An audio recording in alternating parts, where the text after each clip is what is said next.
ठाण्याहून होते तेव्हा हून वापरावे. मी ठाण्याहून निघालो. ठाण्यातून जेव्हा प्रवासाची सुरुवात दुसऱ्या ठिकाणावर होते, पण आपण त्या शहरातून जातो तेव्हा तून वापरावे. उदाहरणार्थ, मी ठाण्यातून निघालो.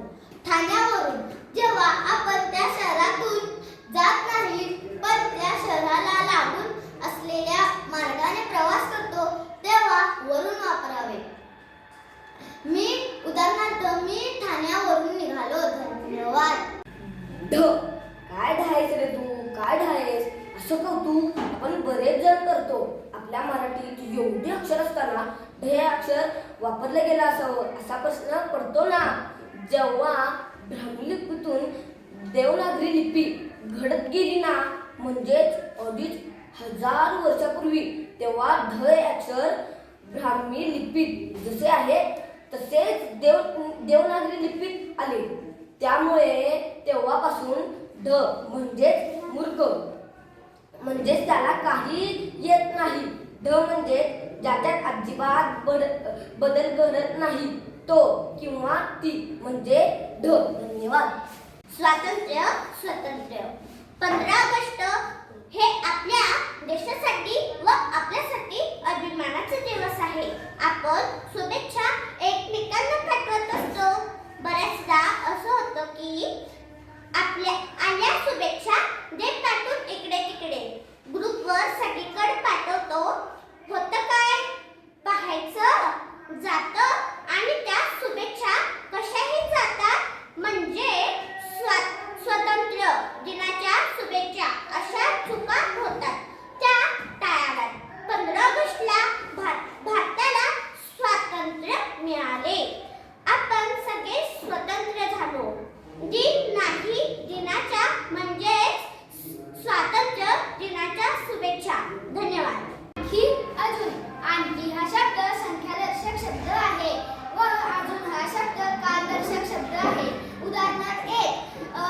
वाघाची संख्या वाढण्यासाठी सांबारांची संख्या आणखी वाढण्याची गरज आहे. आणखी हा शब्द संख्या दर्शवतो.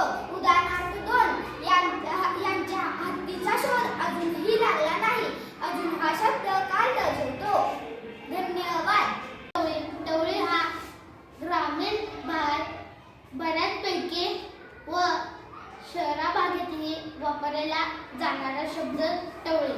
पण याचा शब्दाचा उगम बघा.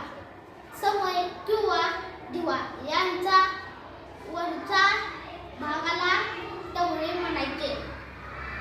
जसे तेल घालून वाद लावते जाते तसा तो फारसा खोल नसतो. उठून पण तोच दिसतो.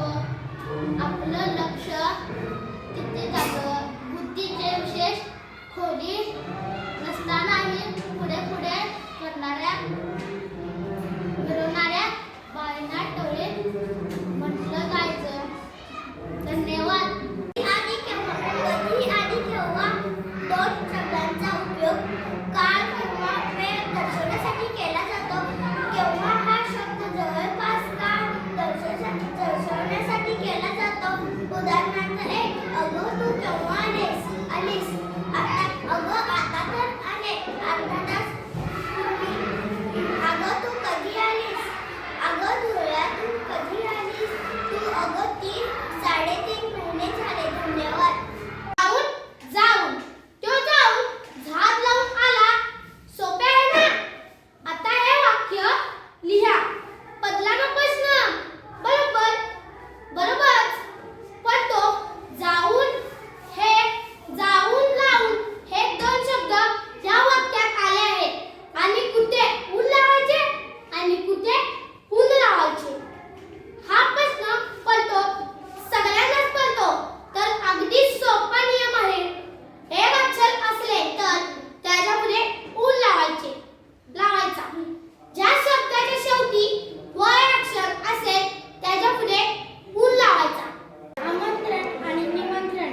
जेव्हा एखाद्या कार्यक्रमाची किंवा कोणत्याही कारणासाठी आपण एखाद्या व्यक्तीला घरी बोलवतो, पण या कार्यक्रमाची कोणतीही वेळ ठरलेली नसते. तेव्हा अशा कार्यक्रमाच्या बोलवण्याला आमंत्रण असे म्हणतात. जेव्हा एखाद्या कार्यक्रमाची रूपरेषा ठरलेली असते आणि त्यातील कार्यक्रम एका विशिष्ट वेळच पार पडणार असते, या ठिकाणी वेळच बंधन असतं. अशा प्रकारच्या बोलवण्याला निमंत्रण असे म्हणतात. धन्यवाद.